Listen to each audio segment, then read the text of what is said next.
G'day lads, I've got one here. Mate needs this light working for rego purpose, and I've been getting a lot of cars lately for rego purposes. So as far as he knows, this is a GT spoiler, and there's no wiring under here going for, like, when they put it in, where do the wires go? So we need to find that out. So first of all, we're going to remove these 4 screws, get the light out, see what wiring's behind there, and probably run a snake. I might have to remove these yet, I don't know. I will just go through it all.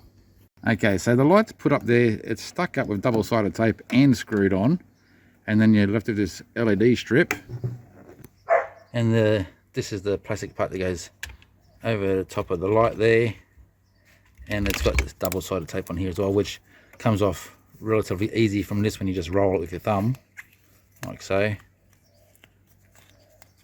We need to find out why it's not working. So it looks like whoever put this on did try and wire it, because you got the red and black wire that's coming up there. I don't know which way it's traveling. I think it looks like it looks like it's coming around this way.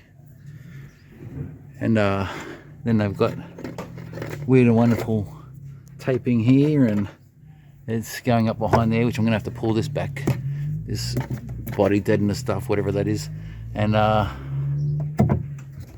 yeah, get to where they got the connection wired, and hopefully it's wired the right way around. Okay, so the wire does come around like I thought. I was going to use a snake if there's no wiring, but I don't have to, so that's going to be something I don't show you how to do. Like, I didn't even know how I was going to do that myself. It's something I work out when I need to work it out. So what's happening is that's coming in through there, and then it's coming up to here, and then plugging onto this connection here, which looks like it's original to the car, so probably the old spoiler had a light as well, but we've got some sort of jimmied up wiring in here.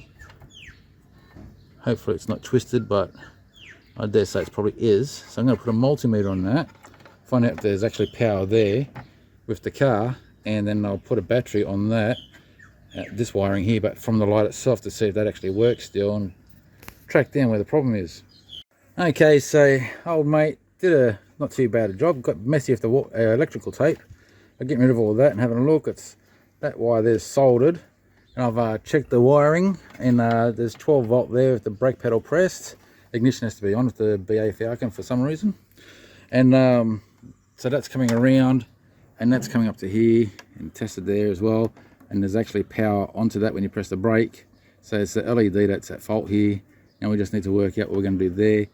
And it looks like, you know, she's pretty messed up, gotten too much water damage, so we'll have to come up with a solution. Okay, so as luck would have it, I happen to have this bonnet light. You put it underneath your bonnet, so you can, you know, when you open up the bonnet, the light comes on, so forth, lights the area up. We're going to use this to replace that.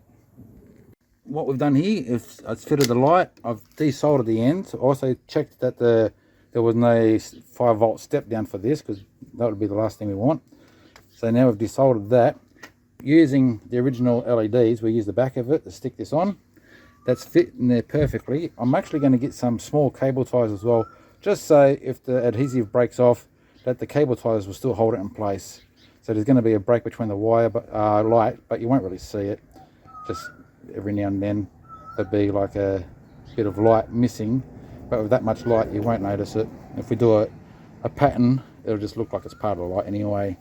So we're going to solder up into the middle of this, so the wire still comes out through where it's supposed to. That goes into there, and I'll show you when I've done it. There you go, that's on and working. That's also waterproof, you never have to worry about that getting water damage. So it's going to look nice once it's in there.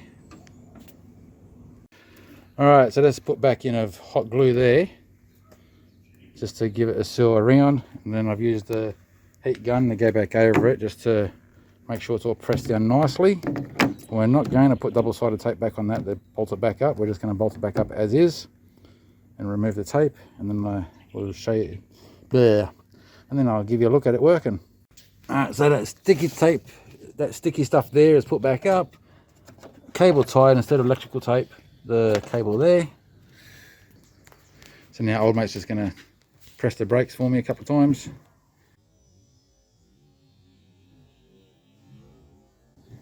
Beautiful, look at that. Like I bought one. Thanks for watching, guys. I'll catch you on the next one. Cheers.